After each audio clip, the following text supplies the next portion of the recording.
Batalik. The name conjures up images of the Kargil War 20 years back. But in stark contrast to the grim reality of war, Batalik pulls a John Woo on visitors with breathtakingly pretty villages, lofty heights, and a landscape given more to Vivaldi than marching drums. Past Bema village, Leh ends and Kargil begins. There is a large presence of the Indian Army here, and as much as Johan and I would like to hang around here for a bit, it wasn't really possible to shoot video in this region. We've had Bro watching out for us all along the way, into Leh and now toward Kargil. The Border Roads organization has used its acronym to full effect on the road signs. Most are funny, some are sexist, which we've omitted, and some are dead serious. But either way, they provide plenty of comic relief and adequate warning, and a reminder of the formidable work BRO does making roads in this inhospitable topography. For the record, thank you, bro. Meraj was telling me that when he came here in 2016, the first year that the Suru Boulder Festival was held, the campsite was truly in the middle of nowhere, 40 kilometers into the wilderness from the last roadhead. There was no road, let alone electricity or mobile connectivity. He had to park his car and trudge for an hour on foot to get to the location. 2 years down the line, it's still quite remote, but there is an unpaved road. Electricity poles along the route announce the arrival of 24-hour power. And there's 4G connectivity, no less.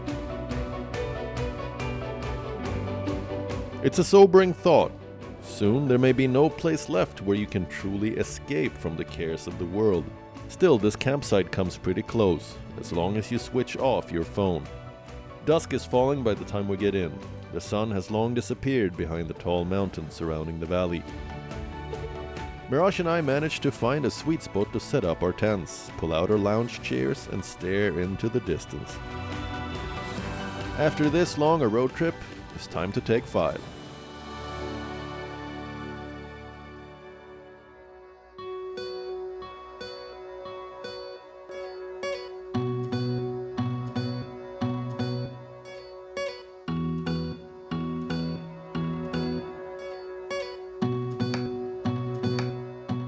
Wion, you up?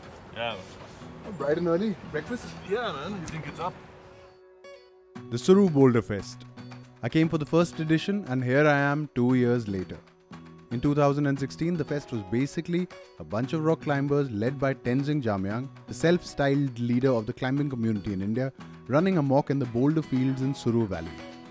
This year, it looks like a proper festival with professional tents, a full-fledged kitchen, and many more participants from around the world. There's a morning meditation going on in the central tent, which serves as a meeting point for the climbers.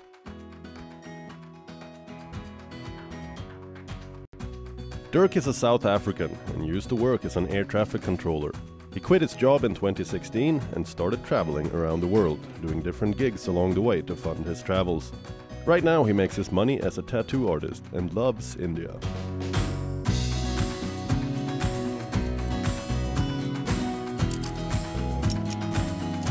Yeah, I started slacklining due to a bad skateboarding injury.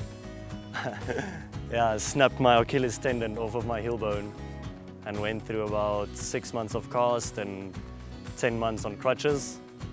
And along with physiotherapy, I started slacklining also just to strengthen my leg again. And since then, I've been hooked.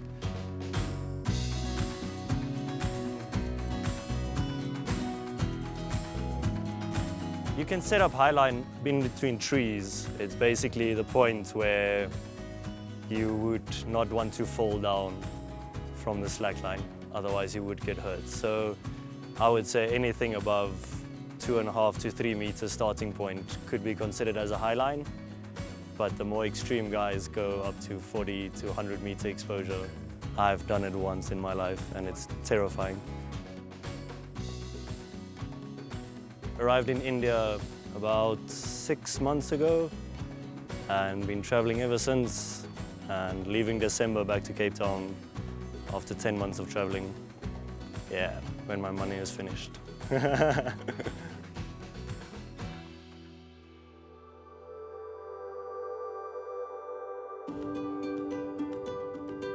campsite is in a small hamlet that is inhabited, like most villages in Suru Valley, by people of Dard and Tibetan descent who follow Shia Islam. The Boulder Fest is the event of the year for them, and as always, it's the children who are most fascinated by this group of people who've come from across the world to their neighborhood to climb rocks. I am intrigued though by what the villagers think of the fest and what effect, if any, it's had on their worldview. The campsite is set up on a farmer's land who lives in close proximity with his family and a large flock of sheep that he rears for wool. He's keen to talk but rather reluctant when I tell him that I want to meet his entire family. Grudgingly he agrees and I make my way over to his house. Hello. Abu है? अंदर है? अस्सलाम वालेकुम। Great है sir. कहाँ से आए sir? Delhi से आए सर। अच्छा शुक्रिया शुक्रिया बैठिए सर बैठिए। शुक्रिया सर। अरे कितने बच्चे हैं आपके? ये बच्चे मेरे से सब। आप कितने वक्त से हैं इस गांव में? इस गांव का नाम क्या है? इस गांव का नाम है सर गुंतपसा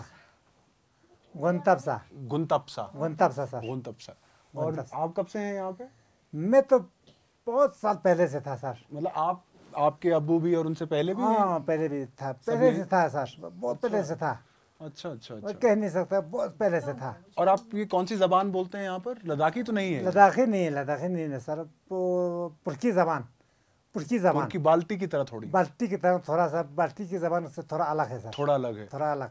आपका काम यहाँ पे क्या है? ज्यादातर खेती बाड़ी है सर, सारे जमींदार का काम खेती बाड़ी बस। तो जब ये पहली बार ये लोग सब आए तो गांव में तो काफी खलबल मच गई होगी? मतलब हाँ थोड़ा सा तो पहले से आया तो 2016 में आया तो थोड़ा सा वो तो कहाँ से आया, क्या आदमी है, कौन सा आदमी है, क्या कर रहे हैं यहाँ पे, किस लिए आया है, पत्थर चढ़ रहे हैं, पत्थर चल रहा है, कोई उधर गिर जाता है, कोई उधर गिर जाता है, ये क्या हो गया, एक लोग कहाँ से आया, क्या है, जी क्या बोलेगा, समझ में भी कुछ नहीं आता है। हाँ वैसा नहीं देखा बच्चे तो मैंने ऐसा सोचा है सर, पहले तो ऐसा सोचा मैंने जी। उसके बाद 2016-17 में तो इधर बैठा नहीं, हमारा जमीन में बैठा जी, थोड़ा समझ में आ गया फिर तो कि क्या हो रहा है। बहुत अच्छा है, बहुत अच्छा लगा सर। तो अभी हर साल रहेगा ऐसे यहीं पे आपके यहाँ? इंशाल्लाह हर साल रहेगा इंशाल्लाह। तो आप लोग भी मतलब वही वो नमकीन चाय पीते हैं? नमकीन चाय पीते हैं, लाइए थोड़ी नमकीन चाय शूं।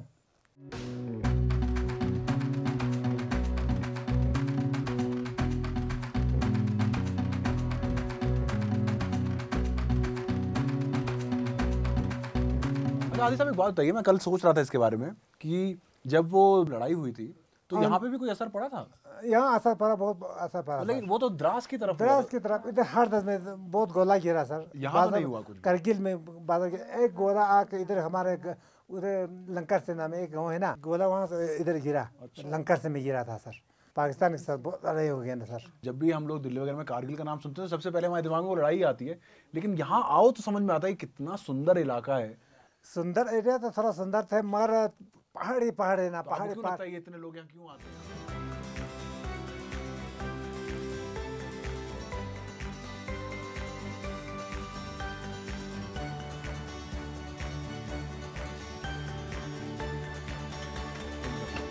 Okay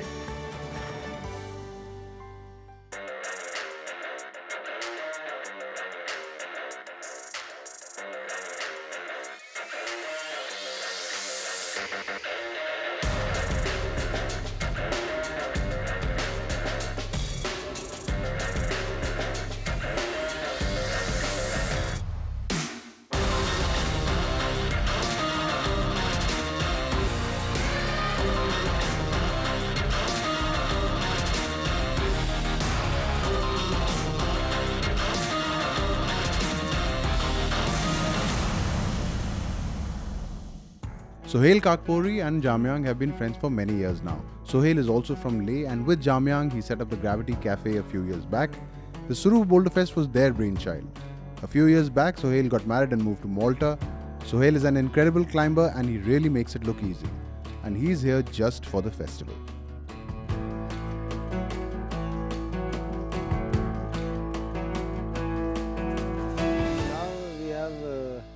Like quite a lot of identified areas, you know. Sectors. Sectors we call them. So like this area that we're sitting in, this is one sector, you know, we call it quantum. Quantum? Quantum, yes. I was wondering, you're like, we're going to quantum. I'm like, what does that mean? because it's easier to identify, you know, like later on in the future when we make our guidebooks, that which is almost done now. Right. So you're making a guidebook? Yeah, yeah. So that for people who are coming in the future. As humans, we always give a name. So what's the name of this rock? This one The now. one that you guys just climbed. It's called Doraemon. Doraemon. But that was the route the on the easier other one. side. The easier route. Yeah. This one now. The one that you scampered up by. Yeah, exactly. That one. Which Jamie also did. Doraemon. Damn it, didn't scamper up. So like now this new one that Viraj climbed, no? So that was he was projecting that, you know, for a few days. What does projecting mean? So you like work work on clean it up. and like you and you clean figure out we figure out the moves, you know, like and then So you gradually. chart your moves before Yes. you actually make the Yes, climb. yes. Something this high, you have to have a good plan. You know, Oh, you do? exit No, plan. because Jamie was saying some guys at the festival have gone to climb like those seriously high ones. Yeah, But like if- those ones, bro. But if they've never been climbed before, so they're just going. No, they're just so going- that's much easier climbing. Oh, Like it's this is hard climbing, you know. Once it's like it's beyond vertical, right? Right. So now Kuku has climbed it. Slowly. Nice one, bro. Easy, Cuckoo. Nice. Cuckoo. You got him Cuckoo? I thought his name was Kush. Yeah, Kush Kuku. Cuckoo. Easy does it, bro. Good Nice, job. nice one. आराम से भाई. अभी नहीं पहुंचा तू ऊपर. Like what we thought is like we want to make it an outdoor festival, you know. That's what I was telling you, like. To just increase its appeal. Yeah, like because the area is perfect for all of that, you know. It's really good for kayaking and like Glacier for walk, glacier big walks, mountains. Oh, really? yeah, Could and become like also an adventure sport festival. yeah, exactly, yes, We- an outdoor sport festival, you know. And then the idea is to bring about like all these smaller communities that have formed in India. Together. Like there's a highlining community, like, and then also there's a big kayaking community, you know. And it's So growing yeah, It's just like unreal. Now this location is unreal. Yeah, man. Definitely. Even for you guys. yeah, for sure, man. We all are these years. in heaven. Heaven right now. This is climbing heaven. Yeah. Look around. But the good part is you go into a zone. Yeah. I mean, we have many words: Zen mode. In the zone Shunyata. is accepted sports terminology. Yes, Exactly. for sure, yes. For being oblivious to everything but what you are doing. Yes. Yeah. And all You're it takes to one get there. with Yeah, everything. I have a feeling there must be a physical genesis to that because it has to be something releasing in your mind and For sure, bro. endorphins or Yeah. adrenaline or whatever it is. In climbing, we see this a lot. A lot of times we apply like every bit of ounce of strength we have, and a lot more comes in from somewhere else. Bouldering is a technical skill that doesn't reward brute strength. Good climbing shoes are essential, as is a good core to support your frame as you perch yourself on literally non-existent cracks and ridges in a rock. Ideally, you need to keep your body really close to the rock and use your legs to drive yourself upward.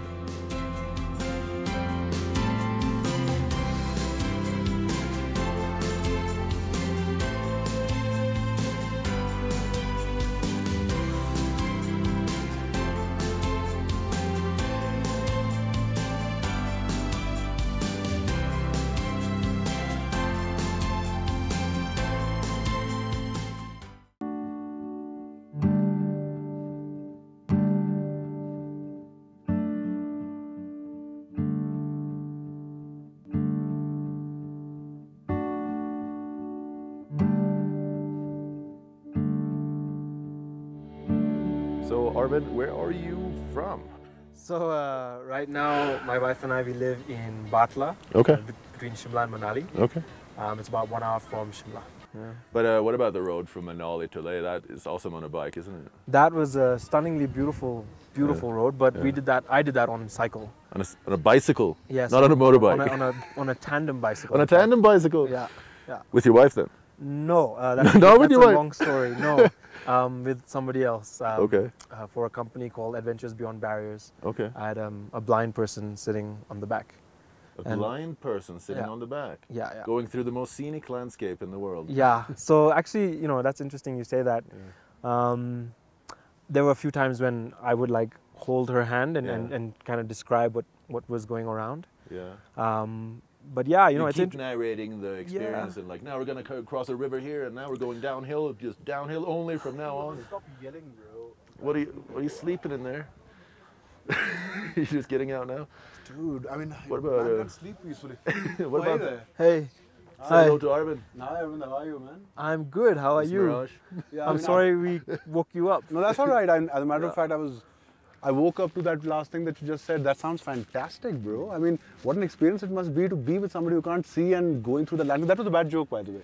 And that must have been something else. It was a big, it was a kind of unique experience, like an honor and a responsibility. I was scared to crash. It was very, very beautiful. It was very difficult because, you know, tandems are very heavy. Yeah. And so going uphill for long periods of time really tested my legs and my patience. Yeah. And how were the people that you were? Oh wow! How were these? How were the guy that you were pedaling with? Was he motivated? Was he pushing hard, or did you have to like continuously keep pushing him, kind of thing? Or? There was a lot of motivation that. So I was doing a lot of motivating. But I think, you know, we both brought different strengths, and so I think it's easy to fall into the trap of seeing yourself as a supporter. Right, I would think so. I'm sure, you know, that person placed a lot of trust in me, and I mean, imagine coming down the Rotang La, terrible road, very bumpy, quite high speed because tandems are heavy. Yeah. Once you've decided to go into a turn, you can't really brake, otherwise you're going to skid out. Yeah. So the person behind you is just, they can't see, they're grabbing on as tight as they can and determined not to fall off. Yeah. And their whole kind of faith is in you. Yeah, exactly. So that was, you know, I had never done something like that before. Have you offered Arvind some coffee? I thought that's what you're on, isn't it? Great. Would you like some coffee? Yes, please. Thank you. Would you like Meraj to go and make us some coffee? Miraj, that would be amazing. Yeah, it only fits 2 cups. So. Arvind and me. Go and make you and himself a cup of coffee? Yes. I'll be back, guys. So I think cycling is the way to do it. Motorcycling, it might be too fast. Oh, You were awesome. The magic bag of coffee. Yeah. There you go. There's only 1 clean cup, and that goes to Arvind. Oh wow. There you go. Thank you. The other cup goes to me, and Johan can help himself to some tang. Because, you know, I mean, there's only 2 cups in here, bro. You've been up for a while. You had breakfast? You can share with me, dude. It's Yeah, it's okay. Wow. You want a chair? I know, I'm good, thanks. They want Miraj here? No, there isn't. It is me. What can I do for you? Do you have a French press? I have a French press. I do have a French press. You're welcome to borrow it. Where is it? Is it on the table? You certainly brought coffee with it, so it can be far. Yeah, exactly. I'm afraid you'll have to, you might have to watch it a bit, yeah? I'll do that. The coffee is still lying there, if you want some coffee as well. I think we have coffee. Okay. Thank you. All right, you're welcome. Cheers. Well, you go to Sanku, and while Johan makes himself scarce, I'm just going to sit here and have a moment. Look at it, gorgeous, huh? Look at that, I just can't. What a view to wake up to. Seriously. Wow, look at that. I couldn't stop thinking about what an extraordinary experience Arvind's bike ride must have been. In all my travels over the years, I've been focused on my adventures. Does sharing embellish an experience? Especially with someone who's not able to.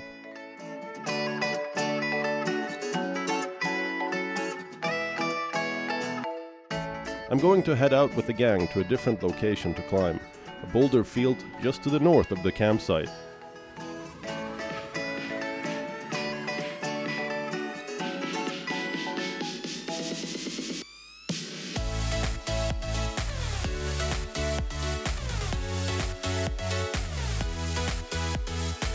This is a tight-knit community, these climbers, one large family as it were. Given how far we are from modern facilities, it would be no small disaster if someone got hurt, and perhaps that's why people are constantly watching out for each other.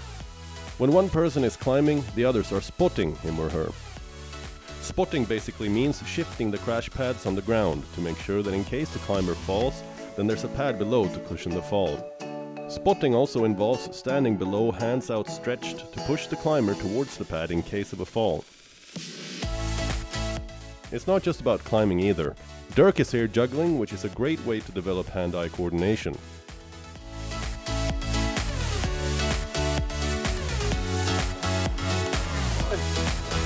Almost.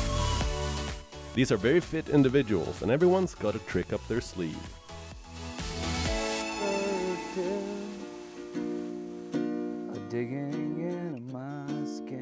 Come on. You can make it. Attaboy! I've just seen the most impressive ascent yet at the festival, and I didn't even have to leave my tent. Truth be told, this is why I'm here. in Suru Valley, unplugged from urban life, it's the perfect spot to read a book, take afternoon siestas, slow down and listen to someone play a tune. Other people are cycling about, playing hacky sack and just getting some sun. A perfect day. Days when I couldn't live my life without you, without you.